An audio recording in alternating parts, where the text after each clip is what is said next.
Hey, it's the FeralInferno Game of the Year series, and we're back with a very disjointed episode today.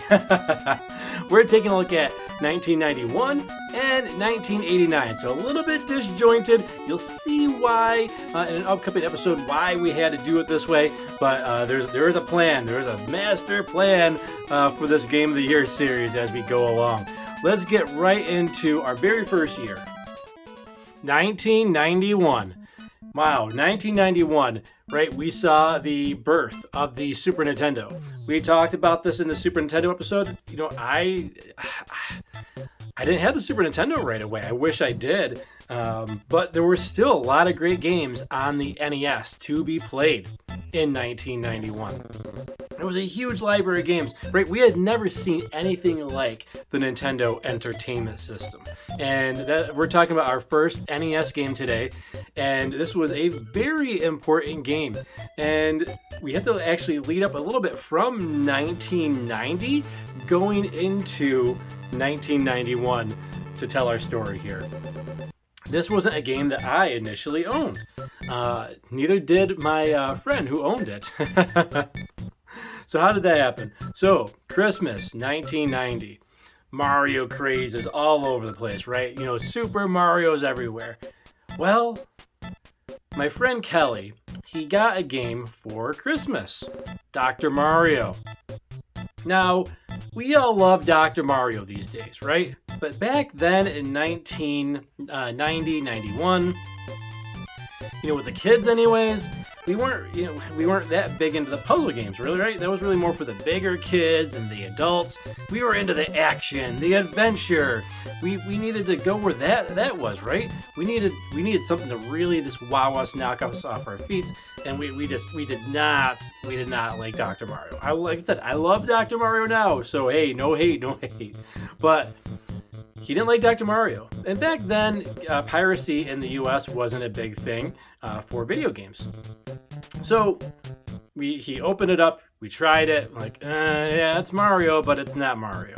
So eventually, you know, we played it for maybe a few days, and he told his mom, this game sucks, I want a different game. So, you know, he goes to his mom says, okay, we'll go to the game store, I still have my receipt. So go to the game store, and, you know, his mom, you know, very nice lady, very charming, so I'm sure that helped. But they said, okay, yeah, here, you can exchange this game. So what does my friend get? He gets the total opposite, right? He gets the game with Fabio on the cover, with a giant sword looking like He-Man. He gets Iron Sword, Wizards and Warriors 2. Oh, we loved the first Wizards and Warriors, right? We both played that a lot. We both played Wizards and Warriors, and we were like, hey, this is gonna be awesome. We looking so forward to Wizards and Warriors 2. Iron Sword. It's called Iron Sword. I mean, we were pumped. You know, it came with a giant poster of Fabio with the sword hung up on his wall. We go to pop in the game, and we're like, yeah, this is awesome. And then we had to start convincing ourselves that it was awesome. Then we realized this was not awesome. You know, I know what the game has its fans, but man, we did not like Iron Sword 2 either. So he tells his mom, hey, this game sucks even more. We need a different game. So now we're in 1991. We're into, you know, I think the beginning of January here, right? So we're going into he goes back to the game store, and the guy says, this is it. This is your last chance. So he makes a suggestion. Hey, check out this game. So my friend Kelly calls me up, tells me, hey, FeralInferno, I got the game. I got the new game. The guy at the store told me it was awesome. And I was like, okay, third time's a charm, right? So he comes over, he runs over, and it was snowing out, it was cold, but he didn't care. We said, we're going to play this game together. So we pop in the game. What do we pop in? Mega Man 3. Yeah, Mega Man. He's a super fighting robot Mega Man. Yes, this is my first Mega Man game. So excited to talk about Mega Man 3 and the Mega Man series. As you know, here in the FeralInferno channel, we did go through Mega June, and we recently actually just played through Mega Man 3, which was a lot of fun. And some great nostalgia, too, going back to my roots of where I started with the Mega Man series. So, Mega Man 3, how was it? Well, we put the game in, And, it starts off like, hey, Capcom, USA, 19, whatever. I think it's in 1990, 91 on there. Like, okay. And then the music starts. And we're like, it's like this, like, it's like slow tune, like, da, da, na, na, na. We're like, oh, okay. And then it, like, starts picking up. Ba, na, na, na, na, na. And then it starts, like, really getting into it. Then we were like, whoa! It was like those commercials, those old Nintendo commercials where like the kids' hairs are like being like blown apart and like, it's like static shock happening and like they're like just wearing fluorescent shirts and like, whoa, man! That's what happened to us. We were like, whoa, we are in for something special. At this point, we knew we had gold on our hands with this game. We knew the third time was actually the charm with Mega Man 3. So we continue to get blown away, right? Because we pop the game into our NES and press start, get into the game, and we don't start right away. It takes us to another menu. And this menu is, looking like the Brady Bunch or Hollywood Squares. And we got all these different bosses you can pick. You pick 8 different bosses. You got Mega Man in the middle. And like as you're moving the cursor, his eyes are moving. We're like, whoa, what is going on here? We get to pick the level?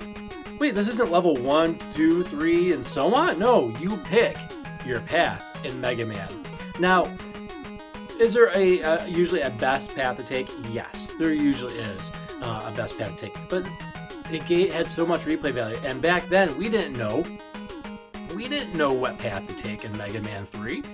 So we said, okay, well, I guess we're given choice, right? We're given choice. And we were like, okay, well, we should probably start with the upper left-hand corner, right? That's where things would really, really start, and then we'll move our way to the right, and then down to the right as well. So we start with Sparkman, and then we get annihilated in the Sparkman stage. We had never experienced anything quite like Mega Man. You had to be the platforming mixed with the action, the jumping, the sliding, using Rush. Man, and Rush, it was great to start with a Mega Man game that had Rush in it. So Rush was, for those unfamiliar with Mega Man, his loyal companion dog. He's on here on the cover, right behind Mega Man there. And you start out with Rush Coil. So Rush Coil, you can jump on him and get a boost. Like, oh, that's cool. You have limited amount of ammo for this dog. Okay, cool. You can only have so much energy with Rush, so we have to conserve that. Use it when we absolutely need it. So we're learning, right? We're learning, and so we have to learn how to dodge the enemies, deal with different enemy types. I remember one of the stages that we really got stuck in for a little while was the Shadow Man stage, right? Because you got these little devices that would turn the lights off, so you have to kind of memorize, the path, like where, the stage was, right? So you're jumping. It's not just a flat terrain. So there's pits and there's like hilly type of areas, right? You have to jump on these different platforms, okay? And then you've got these enemies, these running grenade enemies. So if they run into you, you get hurt. If you shoot them and you're too close to them, you get hurt by the explosion. So it was a tough stage. And then we kept, going through, and the music kept us going because the Shadow Man music was so good.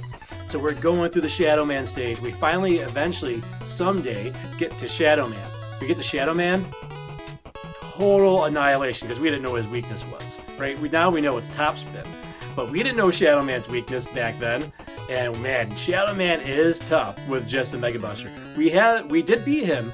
I know I beat him at least. I think he beat him as well at one point because we played this game over and over again. We didn't always write down our passwords and we were like, oh, sometimes we just start from the beginning. We beaten Shadow Man. When we beat Shadow Man though, like we would be like, okay, maybe we need to write down this password. And then we started learning like, hey, these bosses have weaknesses, right? So we're like, hey, we got the Gemini Man, and like, oh, well, let's try Snake because Gemini Man was wrecking us. We tried Snake, like, oh, it destroys his clone. Oh, and it hits him for a lot of damage when you hit the real one. Now, a lot of people say this is probably one of the more brutal Mega Mans and maybe one of the hardest Mega Man games on the NES. Usually when they talk about hard Mega Man games on NES, people talk about either Mega Man 1 or Mega Man 3. I would say Mega Man 3 is actually a little harder. It's also longer. Where Mega Man 1 kind of gets its challenge from is it's a different type of challenge because you don't get the energy tanks. and you don't get any passwords, right? So you have to get through Mega Man 1 in one run. So that's what makes, I think, Mega Man just a little bit harder, is that, like, hey, you have to kind of get it all done in one shot. And you don't get the energy tank, so you don't get that little bit of backup. But the patterns are very easy to remember in Mega Man 1. The only one that really gave me a lot of trouble in Mega Man 1 was really Fireman. He was a little bit tough. But, Mega Man 3, the bosses were all these bosses were tough, with the exception of a couple. You got your few different bosses that you kind of, you could really take on very easily with the Mega Buster. And I would say that would be Magnet Man and Top Man. Now, we usually started with Top Man and made our way from there. But eventually I learned, as we kept playing the game over and over again, was like, hey, I can beat Magnet Man with the arm cannon. So, it's like, I want to get this path down, so every time I play it, that'll be good. So I would play the Magnet Man stage over and over and over again, and play Magnet Man over and over and over again. And eventually I got so good, and if you watch my live stream that we did recently with Mega Man 3, he doesn't touch me. Magnet Man will not touch me in any Mega Man game. You heard it here first from FeralInferno. That's one boss, and it's probably my favorite boss too, but the one boss that cannot lay a finger on me. I've got his pattern memorized. I could lose my memory, everything. It's in the fingers now. It's in the fingers. It's all reactionary. I find his patterns to be very easy to read. But any of the Mega Man bosses you really kind of practice on, you can really get their patterns down. For most of them, anyways. Maybe not Shadow Man. Shadow Man might be one of those little tougher ones to nail down. But yeah, Mega Man 3, fantastic game. It really led me down a path with Mega Man. It became a very, very big fan. We started Mega June here on the FeralInferno channel. It's an official holiday month now for the month of June. For Mega June. So join us every June as we play some more Mega Man games and have lots of Mega Man content for Mega June. So little advertisement there from FeralInferno for FeralInferno channel. Yeah, Mega Man 3, one of the tougher ones to start with, but this will really teach you a lot of great mechanics in games. It teaches you about patterns, teaches you about weaknesses, teaches you about reaction speed, with your jumping, sliding, dodging the enemies. Learning all those patterns, learning weaknesses with all the different weapons, learning how to use your tools to the best of your ability, using Rush. Before we close, one thing I want to talk about with Rush. We had Rush Jet, of course. Everyone loves Rush Jet because it allows you to fly. But Rush Marine. Now, we didn't know what Rush Marine was in the game. We got Rush Marine and we'd use it in a stage and it'd be like, he'd come down and not do anything. And on the pause screen, he kind of looked like a motorcycle almost, or a hovercraft. Like, man, how do we use this? We thought the game was maybe glitched. And then one day we used him in the water. And we're like, whoa, it's a submarine, the Rush Marine. We got it. Hey, we were kids, right? We didn't know any better. But yeah, the Rush Marine, we were like, hey, this is actually, it was kind of cool. It made the Gemini Man stage a lot of fun because it had water in it. And it made it a lot easier, too, going through with Rush Marine than trying to jump through and dodging look at, there's dragonflies coming at you and the fish in the water. They're shooting the missiles upwards. You're a dodge. And by the way, if you fall in the water, it's usually a pit and you're done, right? So that was a little bit of a tough part of the stage there. We did get good at that because we didn't know what Rush Marine was. Mega Man 3, our 1991 Game of the Year, and a really special game because it started me off with the Mega Man series, and it started at a really good point. 1989. Now, 91 was a very special year, right? 1989 was also a very special year, and another first for FeralInferno, and really defined the type of game that I loved. This game, I still remember going to a friend's house, and they had the older brothers. And they had they had more Nintendo games than a lot of us kids, younger kids did, right? Because I was just a little guy at this point. And I was used to playing Super Mario Brothers, and on my Atari 2600, playing Pac-Man and some of those other Atari games. I wasn't used to anything super. The most sophisticated thing I came across was Super Mario Brothers at that point and Duck Hunt. So what does this kid playing when I go over? He doesn't let me play it, but I watch. This was actually in 1988, so I didn't get to play it until 1989. So I'm watching the older brother play this game, and I'm like, whoa, what is this? The perspective is completely different in this game. Right? We're not going left or right. Right? We're not going up or down. We're going everywhere. Right? You go up, down, left, or right. With multiple screens, there's this giant world, and it blew me away. The music blew me away. The combat was blowing me away. As a kid, I was like, this is a game that's just like I could feel like the wheels turning in my head. Like this is what I need. I need this game. So begged my parents for it, whether it was renting it or getting it for Christmas or some type of gift, and it never happened. It never really happened for this game. Even renting it, I remember my mom rented it, and she told her specifically what to get, and told the clerk, and they said, "Oh, here you go," and they gave her the sequel, and I was like, "Oh, okay, the sequel. This must be even better, right?" No, it wasn't as good. What game are we talking about? We are talking about wow, The Legend of Zelda, the original Legend of Zelda. We do have the gold cartridge, by the way. This is the gray one. The gold cartridge is over here in a display case. We don't want to take that out just because it's kind of a pain to get back in there. But we'll be showing off some of our gold Zelda items in the future, in a future game tour video. But man, The Legend of Zelda. This game, man. This game was a lot of fun. And I finally got to play it. I remember this kid Matt, he had it, and I let him borrow a game. I let him borrow Super Mario Brothers and Duck Hunt in the Zapper. And we'll tell a little bit more about that story as we go along. But so I let him borrow that. It's a pretty good deal, right? He got 2 games on a Zapper.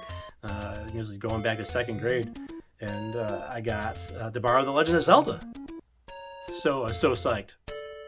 Now, I didn't get to beat it during that time, and I didn't really know what I was doing all that much. But I had a lot of fun doing it. It was a game that didn't tell you a whole lot, other than it's dangerous to go alone. Take this, right? That's kind of how you start, if you go in the cave right away to get the sword. But man, they start you off with nothing. You've got no way to defend yourself in The Legend of Zelda in the very beginning of the game. You start out completely 100% helpless, right? Mega Man, you start out at least the Mega Buster, right? You got your little arm cannon. You could go shoot the enemies, right? You could, shoot the enemies. Great. You get more weapons as you go along. Awesome. Cool. Mario, okay, well, you get, the big mushroom and you get the fire flower, but you can still, as little Mario, jump on enemies, right? Okay, cool. You can defend yourself. Zelda, you start off like a newborn babe. But they do, the sword's right there right away. So you go in the cave, you get your sword. You get your sword, and then you're off to the races. And now where do you go, right? Do we go left, right, up, or down? You decide right away. They give you essentially five different paths on your first screen. There's 5 different actions you can take. Sorry, I stand corrected. There's 4 different actions. You can't go down on the first screen. You can either go left, you can go right, you can go up, or you can go in the cave. So you have four different decisions you can make. And after you get your sword, then you got 3 decisions, right? You can go left, right, or up. And it's like, man, you're wondering too, like after playing Mario Brothers, Super Mario Brothers 1, like the screen stops, right? So as you go right, you can't go backwards as the screen scrolls. Once the screen scrolls, that's the furthest you can go back. You can't go past that. So, my first time playing it, I'm like, okay, man, what do I do? Where do I go? So it was like, can I go back? And then you realize, okay, I go up, I can go back down. Great, it's not like Super Mario Brothers. I'm like, how are they even doing this? What wizardry did they do to get this game to work? But eventually you find the different items. You find, okay, you get money. You can buy things in shops. There's different shops. You can get things on sale depending on which shop you go to. You start like, you start experimenting. Can I what do I use this candle for? Oh, you can maybe burn trees with it. You can light rooms with a candle. So it has it's a multi-use tool. You get the boomerang. Okay, what does this do? You hit an enemy with it. Oh, it doesn't do any damage. Keep hitting the boomerang. Nothing. Oh, but it stuns them. Okay, cool. That makes the enemy stationary. It makes it a little easier so they're not maybe shooting another boomerang at you, or a rock at you, or a spear if it's a moblin, right? So it stops an enemy in their tracks for a couple seconds, so you can go and get that quick attack in and get out of there so you don't get hit. You get a little shield that can block some attacks, but you can buy a bigger shield that will block even larger attacks, but not all attacks. So there's a lot of learning going on. And every screen is like a learning experience with The Legend of Zelda. Now these days this doesn't seem that special, but back in the 80s, this was genre defining. Now there's other games. There was a game I believe it's called Adventure on the Atari, which I have beaten, which was kind of like the blueprint maybe for The Legend of Zelda, but it wasn't fun. It wasn't a great really fun game. It wasn't super immersive. It was kind of just okay. You had a little bit of a maze. This was like not only did you have this giant overworld, but then like you'd find, most people would find level 1 first. You get to level 1, it's this giant tree with a mouth, and it's like, oh, can we go in that? And we go in the tree. Oh, you can go inside that giant tree, and it's a giant labyrinth, this giant dungeon, and there's new enemies, and there's harder enemies, and there's locked doors. And you're like, man, where do I find these keys? And you're like, well, let me defeat all these enemies. They drop a key at the end. Man, the exploration in this, it was so immersive. And I challenge you, if you're a fan of Legend of Zelda series, maybe you're a newer fan and you haven't played the original Legend of Zelda, you gotta play it. You've gotta play it, especially if you like Breath of the Wild or Tears of the Kingdom. Tears of the Kingdom. Now, I guess obviously all the Zelda games are based off Zelda 1, right? But Breath of the Wild and Tears of the Kingdom really went back to its roots with Zelda 1, where they start you off like, well, what do I do? Where do I go? I got nothing. I'm helpless.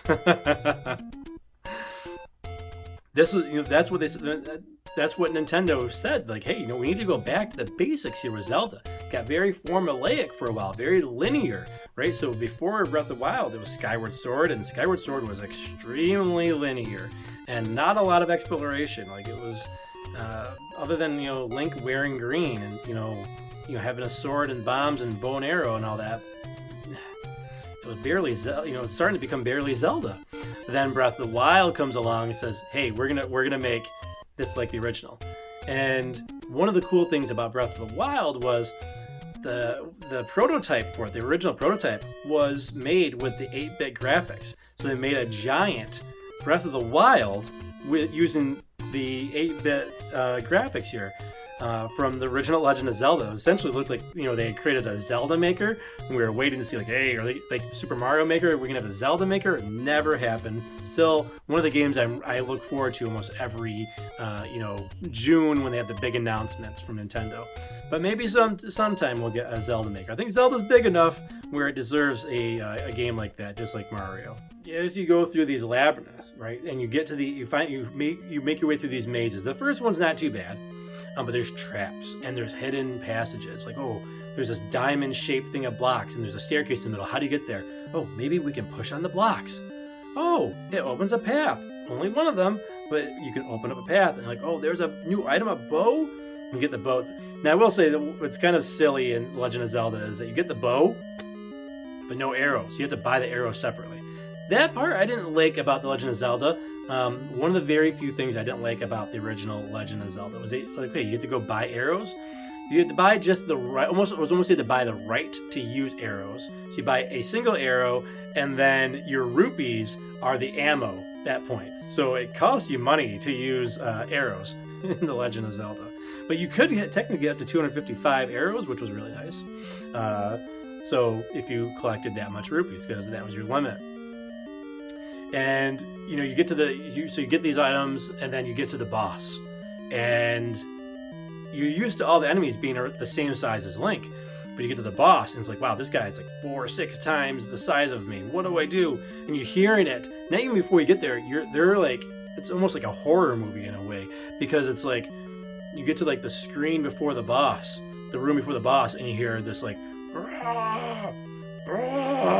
like this very like it's like echoing faint almost noise, and like it's coming from the other room. You're like, what is that? And you go in there, and the very first boss is this big dragon, Aquamentus, and he's shooting these 3 fireballs at you. You're like, whoa, what do I do? Very easy by today's standards, but man, back then it was like, man, how do we beat this boss? Where do we hit him? Right, you had to hit him in a certain spot. Don't even get me started when you first get to Gleelok, the multi-headed dragon who gets more heads as you go along in the game, as you fight him multiple times. Man, not only that, when you beat one of the heads will like snap off and fly on its own and keep shooting fireballs at you, but you can't damage that head. Ooh, man. Man, this game was brutal back in the day. I've got it down pretty good now, but yeah, I still remember too, I was at a babysitter's house, and I kept going at this game, for several years, and finally get to Ganon. I'm getting lost in Death Mountain, but I don't have the silver arrow, and I don't know what his weakness is anyways, and like he's disappearing, like Ganon's a whole new ball of wax, right? It's like, how do I even hit him? So the game does not hold your hand. It is the opposite of holding your hand. But you have to figure it out. The only other thing I didn't like about the first Legend of Zelda was the location of the 7th dungeon. I remember me and my friend both had a very difficult time finding that. And I'm sure it was like a Nintendo Power or a friend or somebody had to tell us what to do. Use a whistle at this lake without a ferry. And I was like, man, they really don't give you much of a hint for that. I think there was like there was some maybe hint that says something about like a secret where no fairies lie or something like that. I think there was maybe some type of hint in the game, but man, like there was no way people were really figuring that out. You had to use a whistle at a lake that didn't have a ferry in it. Like that part wasn't cool. But once you figured out, you were good. That part was just a little too cryptic. The first Legend of Zelda, absolutely tremendous game. Like I said, if you love Breath of the Wild and Tears of the Kingdom, again, try it out.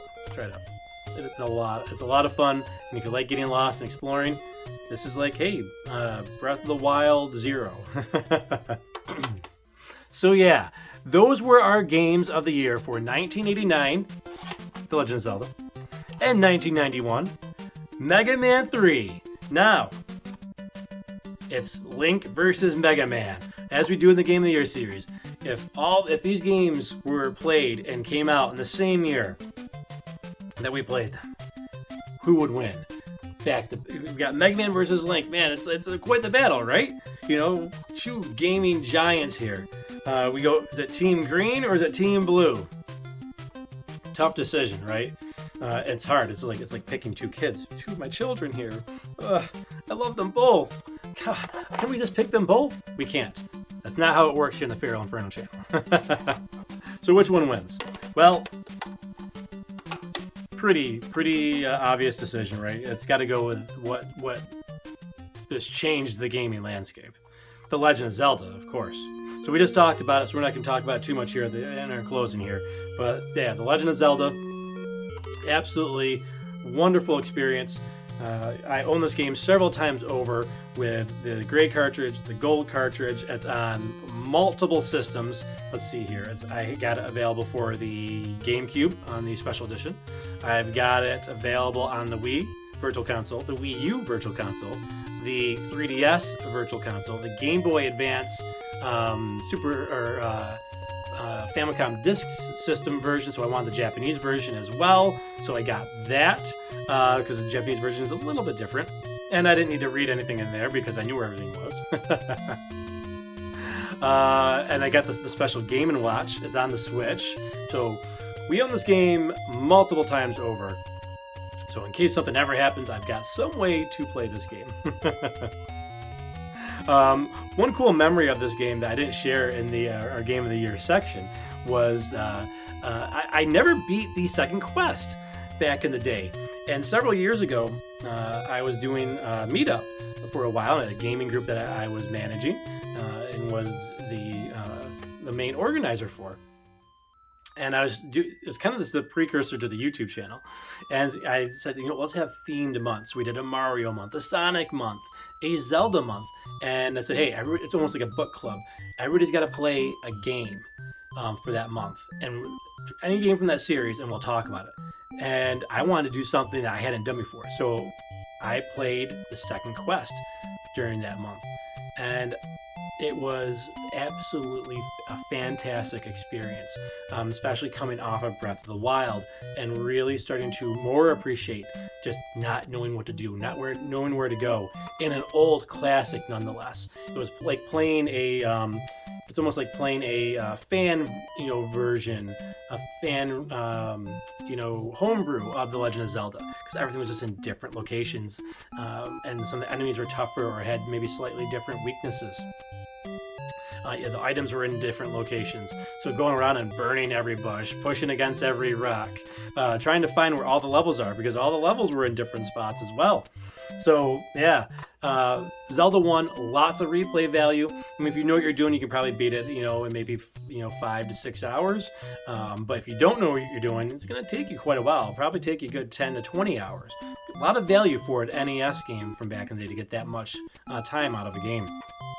But yeah, both great games. Legend of Zelda, Mega Man 3 are games of the year for 1991 and 1989. Thanks again. Until next time, take care.